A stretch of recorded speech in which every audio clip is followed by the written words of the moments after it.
Ina jin tsoron ranar da za a ce za a raba mu da ke a barkanata. Shin kina ganin kuwa zan rayu?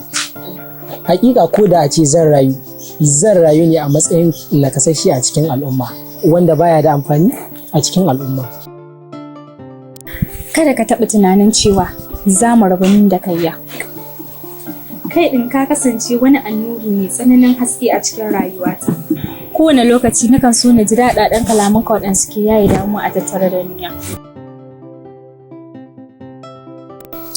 Kai ɗin ka zamto gwarzon shekara a cikin taurarin zuciyata.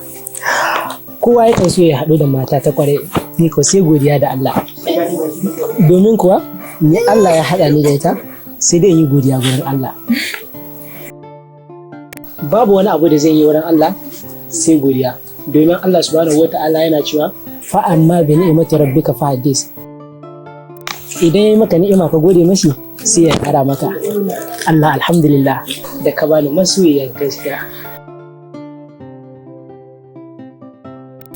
Idan hasken rana ya haskaka duniya, idan duhun dare ya bullo, idan wata ya bayyana tare da taurari, dukansu suna bayyana ne da haske.